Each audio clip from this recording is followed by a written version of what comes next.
Again Jesus began to teach by the lake. The crowd that gathered round him was so large that he got into a boat and sat in it out on the lake, while all the people were along the shore at the water's edge. He taught them many things by parables, and in his teaching said, "Listen, a farmer went out to sow his seed. As he was scattering the seed, some fell along the path, and the birds came and ate it up. Some fell on rocky places, where it did not have much soil. It sprang up quickly because the soil was shallow. But when the sun came up, the plants were scorched, and they withered because they had no root. Other seed fell among thorns, which grew up and choked the plants, so that they did not bear grain. Still other seed fell on good soil.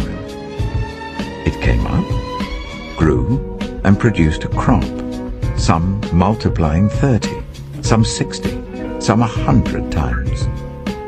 Then Jesus said, "Whoever has ears to hear, let them hear." When he was alone, the 12 and the others around him asked him about the parables. He told them, "The secret of the kingdom of God has been given to you, but to those on the outside, everything is said in parables, so that they may be ever seeing but never perceiving, and ever hearing but never understanding. Otherwise, they might turn and be forgiven." Then Jesus said to them, "Don't you understand this parable? How then will you understand any parable? The farmer sows the word. Some people are like seed along the path, where the word is sown. As soon as they hear it, Satan comes and takes away the word that was sown in them. Others, like seed sown on rocky places, hear the word and at once receive it with joy. But since they have no root, they last only a short time. When trouble or persecution comes because of the word, they quickly fall away. Still others, like seed sown among thorns, hear the word, but the worries of this life, the deceitfulness of wealth, and the desires for other things come in and choke the word, making it unfruitful. Others, like seed sown on good soil, hear the word, accept it, and produce a crop, some 30, some 60, some 100 times what was sown." He said to them, "Do you bring in a lamp to put it under a bowl or a bed? Instead, don't you put it on its stand? For whatever is hidden is meant to be disclosed, and whatever is concealed is meant to be brought out into the open. If anyone has ears to hear, let them hear. Consider carefully what you hear," he continued. "With the measure you use, it will be measured to you, and even more. Whoever has will be given more. Whoever does not have, even what they have will be taken from them." He also said, "This is what the kingdom of God is like. A man scatters seed on the ground. Night and day, whether he sleeps or gets up, the seed sprouts and grows, though he does not know how.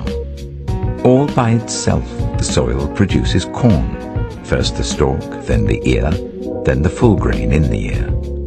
As soon as the corn is ripe, he puts the sickle to it, because the harvest has come." Again he said, "What shall we say the kingdom of God is like? Or what parable shall we use to describe it?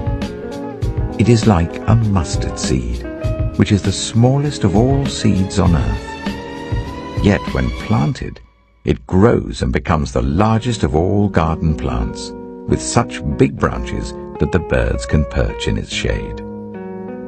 With many similar parables, Jesus spoke the word to them as much as they could understand. He didn't say anything to them without using a parable. But when he was alone with his own disciples, he explained everything. That day, when evening came, he said to his disciples, "Let us go over to the other side." Leaving the crowd behind, they took him along just as he was in the boat. There were also other boats with him. A furious squall came up, and the waves broke over the boat so that it was nearly swamped. Jesus was in the stern, sleeping on a cushion. The disciples woke him and said to him, "Teacher, don't you care if we drown?" He got up, rebuked the wind, and said to the waves, "Quiet, "Be still." Then the wind died down, and it was completely calm. He said to his disciples, "Why are you so afraid? Do you still have no faith?" They were terrified and asked each other, "Who is this? Even the wind and the waves obey him."